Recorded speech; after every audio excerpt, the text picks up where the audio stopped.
Olá, alunos do Colégio Antares, aqui quem fala é a professora Patrícia Viana, professora de literatura, e por conta da nossa quarentena, a necessidade desse afastamento social, mas é claro que eu não poderia deixar de gravar algumas aulas para vocês, conversar com vocês acerca da nossa temática para que o nosso conteúdo não se atrase, tá certo?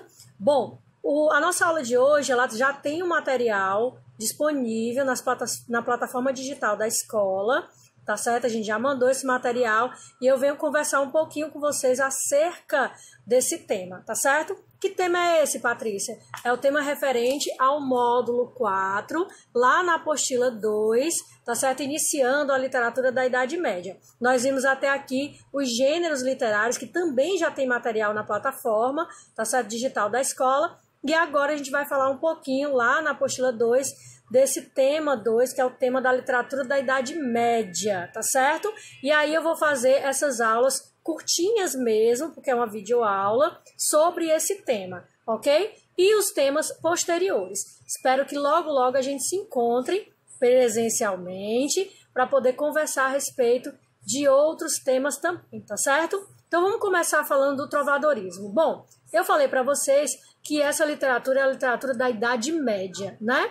Então, nesse período, historicamente falando, era o período do feudalismo, nós tínhamos aí o senhor feudal, tá certo? A gente tinha uma sociedade estamental, dividida naquele servos, nobreza e o clero, mas eu não vou me aprofundar nesse tema porque eu não tenho a expertise do professor de história para falar tão profundamente sobre ele. Mas é importante a gente saber nesse contexto, do contexto literário, do contexto histórico. Por quê? Porque a ideia de sucerania e vassalagem que havia nesse período entre o senhor feudal e o servo vai se repetir nas cantigas lírico-amorosas, que é a nossa temática, tá certo? Bom, a nossa aula é sobre trovadorismo, e o trovadorismo a gente divide em prosa e poesia.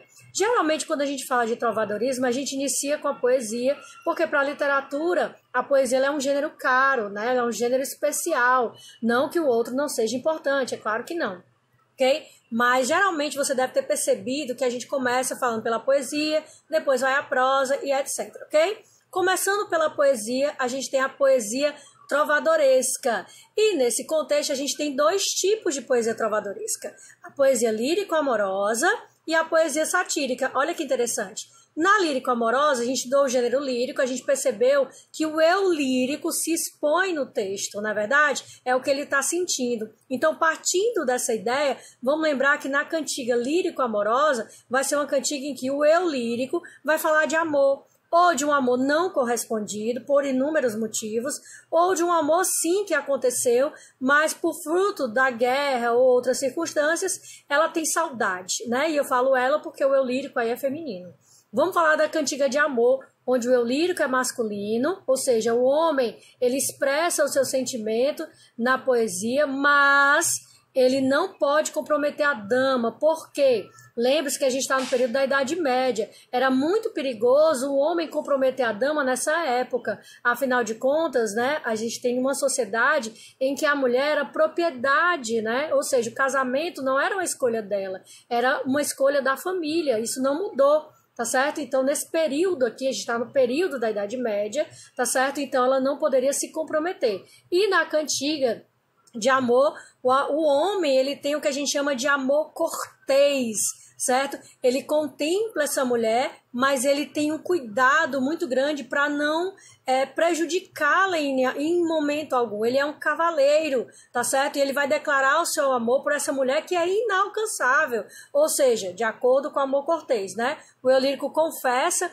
essa coita amorosa, esse sofrimento amoroso, esse interrompimento amoroso por uma dama que é inacessível para ele, tá certo? E aí, o ambiente em que essa narrativa acontece, e aí eu chamo narrativa poética, é um ambiente palaciano, então a linguagem é uma linguagem um pouco mais rebuscada, se comparado, por exemplo, a outras cantigas que a gente vai falar já já, tá certo?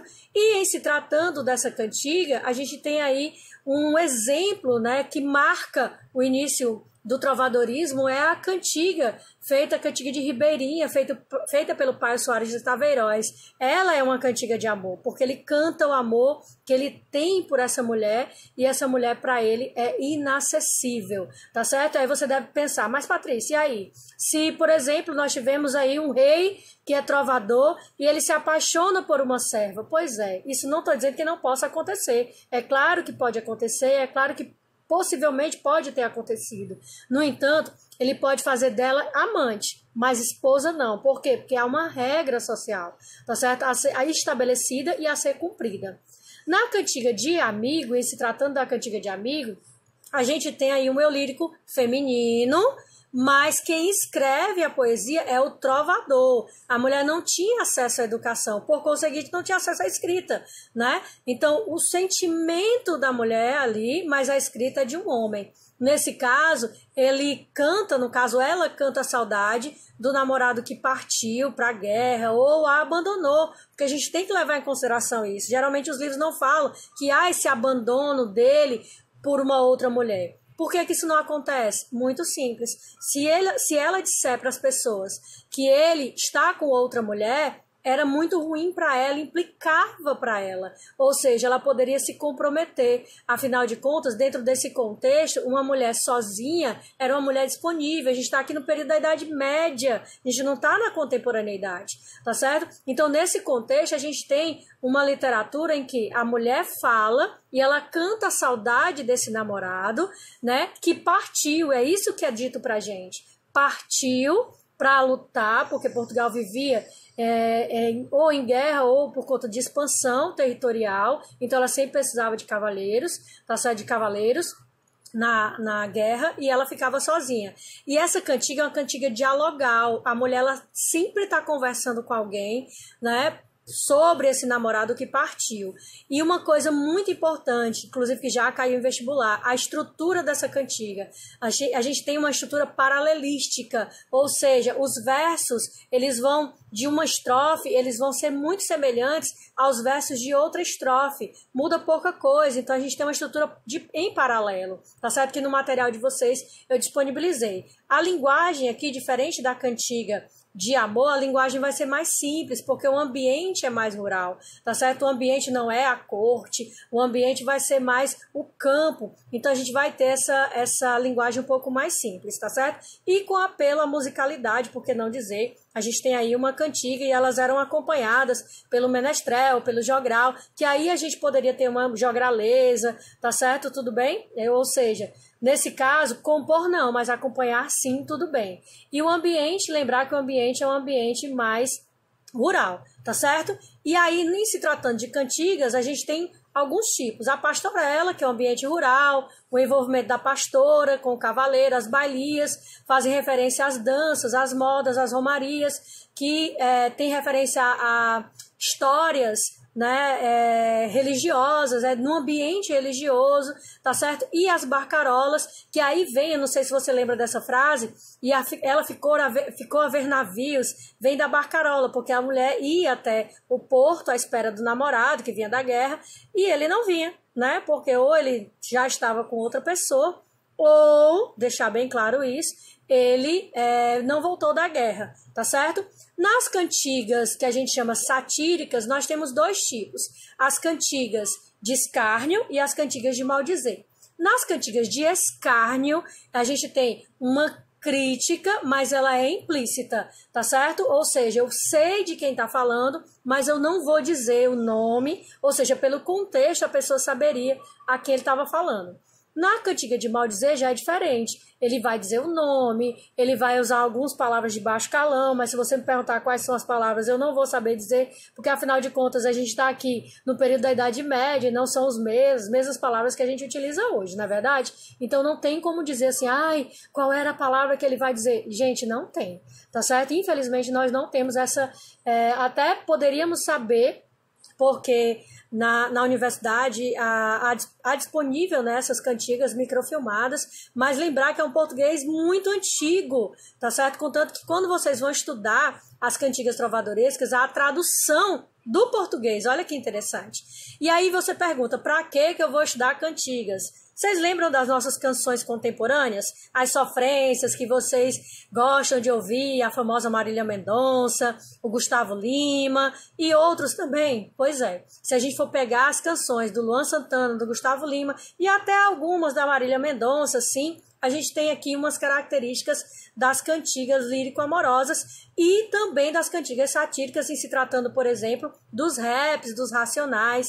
Por quê? Vamos lembrar lá da cantiga lírico-amorosa. Não é o sofrimento amoroso? E essa sofrência não tem o sofrimento amoroso? É claro que a linguagem bem popular não vai se assemelhar às cantigas trovadorescas, isso é fato. Mas a temática do sofrimento amoroso, ela é muito próxima dessas cantigas contemporâneas.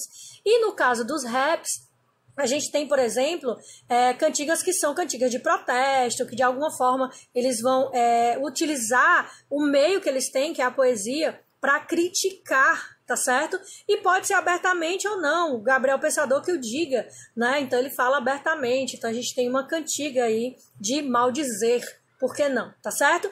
No nosso próximo vídeo a gente vai falar de novelas de cavalaria, tá certo? Espero que você tenha compreendido. Bons estudos e a gente tá junto, tá certo? É só uma quarentena, vai passar, é rápido, daqui a pouco a gente tá junto, tá certo?